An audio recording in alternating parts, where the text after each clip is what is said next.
दोस्तों, आज मैं आपको एक जिन्न की सच्ची कहानी सुनाने जा रहा हूँ। जिन्न की ये सच्ची कहानी घटी है संजय जी के साथ में, जो कि राजस्थान के रहने वाले हैं। उनके पोते ने मुझे ये घटना भेजी है और अब आगे की कहानी मैं आपको संजय जी के पॉइंट ऑफ व्यू से ही सुनाऊंगा।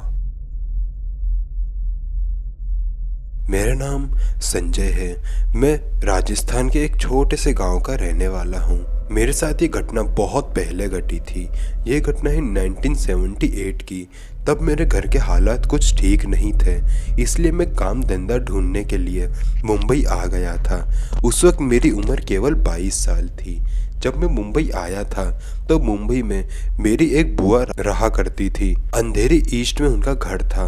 मैं जब मुंबई में गया तो मुझे एक कपड़ा मिल में काम मिल गया। वो कपड़ा मिल मेरे घर से 4 किलोमीटर की दूरी पर था और वहाँ पर नाइट शिफ्ट और डे शिफ्ट दोनों होती थी, लेकिन नाइट शिफ्ट करने वालों को ज़्यादा पैसे दिए जाते थे, इसलिए मैं भी नाइट शिफ्ट ही किया करता था। और क्योंकि मिल पास में थी इसलिए मैं हमेशा पैदल ही जाया करता था।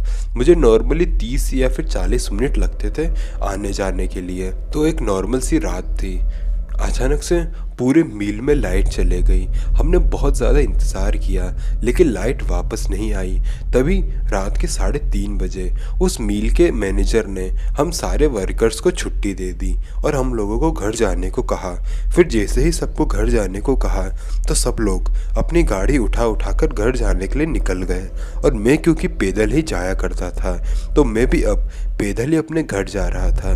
नॉर्मली तो जब मैं घर जाता हूँ तो 6 बज जाते हैं। 9 से 6 बजे की मेरी रात की शिफ्ट होती है और जब सुबह 6 बजे मेरी शिफ्ट ख़त्म होती है तो सुबह हो ही जाता है। और सुबह के सवेरे में मैं मेरे घर जाता था, लेकिन अब हो रहे थे 3:30 और मुझे अंधेरी रात में घर जाना था। मैं जिस रोड से जाया करता था वो रोड पूरी तरीके से सुनसान थी और सुनसान होनी भी थी क्योंकि रात के 3:30 बज रहे थे। मैं अपने घर की ओर बढ़ते ही जा रहा था। उस रास्ते में एक कब्रिस्तान भी आता था। मैं उस कब्रिस्तान को देख रहा था और बहुत ज़्यादा डर भी रहा था। फिर मैंने सोचा कि ये भूत प्रेत वगैरह कुछ भी नहीं होते, मुझे अब सीधा सीधा घर जाना है। फिर मैं घर की तरफ निकला। फिर जैसे ही मैं उस कब्रिस्तान के पास पहुंचा तो मुझे बहुत ज़ोर से पेशाब लगने लगी। उस कब्रिस्तान के सामने एक बड़ा सा पेड़ था। मैंने उस पेड़ के नीचे पेशाब करी और फिर वहाँ से जाने लगा। फिर मैं जैसे ही वहाँ से जाने लगा तो मुझे बहुत अच्छी सी इत्र की खुशबू आना शुरू हुई, लेकिन मैं समझ नहीं पा रहा था कि आखिर ये खुशबू आ कहाँ से रही है। बहुत ज़्यादा अच्छी खुशबू थी वो, लेकिन आसपास कोई था ही नहीं, तो आखिर ये खुशबू आ कहाँ से रही थी। मैं ये सब देख ही रहा था, तभी मेरे सामने से एक आदमी आया जो कि बहुत बड़ा और बहुत विशालकाय आदमी था। उसकी हाइट करीबन 7 से 8 फुट रही होगी और जैसे ही वो मेरे सामने आकर खड़ा हुआ तो मैंने उसे अच्छे से देखा। उसकी हाइट बहुत ज़्यादा बड़ी थी और एक नॉर्मल इंसान से बहुत ज़्यादा बड़ा उसका शरीर था। अच्छा खासा तगड़ा मोटा शरीर और उसकी आंखें सफ़ेद रंग की थी जो चमक रही थी। उसको देख के मैं बहुत ज़्यादा डर गया और इतना ज़्यादा डर मुझे लग रहा था कि मैं अपनी जगह पर खड़ा का खड़ा ही रह गया। ना तो मैं कुछ बोल पा रहा था और ना ही मैं वहाँ से निकल पा रहा था। फिर तभी वो जो आदमी था वो बहुत ज़ोर ज़ोर से हंसने लगा और हंसते हंसते ही उस आदमी ने अपना इतना बड़ा मुंह खोला कि मेरी पूरी शक्ल उसके मुंह में घुस जाए। इतना बड़ा उसने मुंह खोला। फिर तभी अचानक से मेरे अंदर हिम्मत आई और मैं उसके साइड से भागते हुए वहाँ से निकल गया। मैं बहुत ज़्यादा तेज़ी से भाग रहा था क्योंकि जब बात जान पर आती है तो हर किसी के अंदर हिम्मत तो आ ही जाती है। मैं बहुत तेज़ी से भागते हुए जा रहा था क्योंकि मुझे लग रहा था कि आज शायद ये मेरी ज़िंदगी का आखिरी दिन है। फिर बहुत आगे आने के बाद जब मैंने पीछे पलट के देखा तो मैंने देखा कि अब पीछे कोई भी नहीं है। फिर मैं घर आ गया। करीबन 1 हफ्ते तक मुझे बुखार रहा।